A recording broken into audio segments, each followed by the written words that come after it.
चांद पर जाने की रेस दोबारा शुरू हो चुकी है। साल 2030 तक कुछ बड़े बड़े देशों के साथ साथ कुछ प्राइवेट कंपनीज भी चांद पर अपना झंडा गाड़ने के लिए दौड़ रही है। कौन जीतेगा ये रेस? ये टेस्ट है टेक्नोलॉजी और एम्बिशन का। तैयार हो जाइए क्योंकि ये है चांद की अल्टीमेट रेस।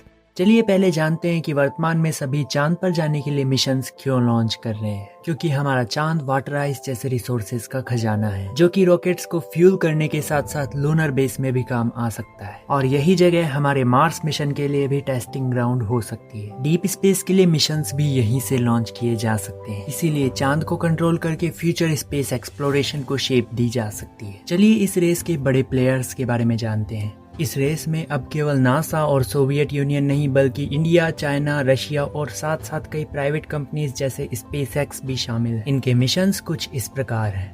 इनमें पहला है नासाज आर्टेमिस मिशन। इसका मुख्य उद्देश्य 2028 तक चांद पर एस्ट्रोनॉट्स को भेजने और 2030 तक चांद के चारों ओर स्पेस स्टेशन बनाने का है। ये मिशन SLS का यूज करेगा जो अब तक का मोस्ट पावरफुल रॉकेट है। साथ ही इसमें ओरायन स्पेसक्राफ्ट भी होगा जिसे 4 एस्ट्रोनॉट्स के लिए डिजाइन किया गया है। इसका पहला भाग यानी आर्टेमिस 1 साल 2022 में लॉन्च किया गया और ये अभी मून के ऑर्बिट में है। अप्रैल 2026 में आर्टेमिस 2 लॉन्च होगा और ये एक क्रूड मिशन होगा। इसके बाद आर्टेमिस 3 लॉन्च होगा जिसमें एस्ट्रोनॉट्स मून पर लैंड करेंगे। बाद में आर्टेमिस 4 लूनर गेटवे यानी चांद के ऑर्बिट में स्पेस स्टेशन को एस्टैब्लिश करेगा, जिसका मतलब नासा मून पर परमानेंट प्रेजेंस बनाना चाहता है।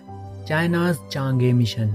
इसका मुख्य उद्देश्य साल 2030 तक एस्ट्रोनॉट्स को मून पर भेजने और उसके बाद रशिया के साथ मिलकर इंटरनेशनल स्पेस रिसर्च स्टेशन बनाने का है। इसका फेज 1 साल 2007 से 10 तक चला था, जिसमें चांगे 1 ने लूनर सरफेस की 3D मैपिंग और चांगे 2 ने हाई रेजोल्यूशन मैप्स प्रोवाइड किए थे। इसके बाद साल 2013 में चांगे 3 ने first soft lunar landing achieve की और साल 2019 में इसका अगला भाग मून की फार साइड में भी सॉफ्ट लूनर लैंडिंग अचीव करने वाला पहला देश बन गया। 2020 में चांगे 5 लॉन्च किया गया जिससे 1.73 kg लूनर सैंपल को वापस अर्थ पर लाया गया और चांगे 6 2024 में मून के फार साइड से भी सैंपल लेकर आया। अब इसका अगला भाग साल 2026 में लॉन्च होगा जिससे चांद के साउथ पोल पर वाटर आइस की स्टडी की जाएगी और 2028 में चाइना और रशिया मिलकर चांगे 8 से international lunar space research station को एस्टैब्लिश करेंगे।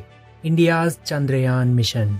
इस मिशन से इंडिया 2040 तक मून पर क्रूड लैंडिंग करेगा। चंद्रयान 1 साल 2008 में लॉन्च किया गया जिसने मून को मैप किया और वाटर को कंफर्म किया। चंद्रयान 2 साल 2019 में लॉन्च किया गया। ये पार्शियली फेल मिशन रहा पर इसने ऑर्बिटल डाटा प्रोवाइड किया। पर चंद्रयान 3 ने 2023 में विक्रम लैंडर से मून के साउथ पोल पर सॉफ्ट लैंडिंग अचीव की। आने वाला चंद्रयान 4 2027 में और चंद्रयान 5 2028 में लॉन्च होगा। इसे जापान के साथ कोलैबोरेशन में बनाया जाएगा। चंद्रयान 4 सैंपल रिटर्न मिशन होगा और चंद्रयान 5 350 kg रोवर को डिप्लॉय करेगा। साथ ही ह्यूमन लैंडिंग की टेक्नोलॉजीज को भी टेस्ट करेगा। इंडिया की first human space flight Gaganyaan भी 2027 में ही लॉन्च होगी। इसके बाद 2040 तक इसरो लूनर ऑर्बिटल स्टेशन और लूनर हैबिटेट को एस्टैब्लिश करेगा।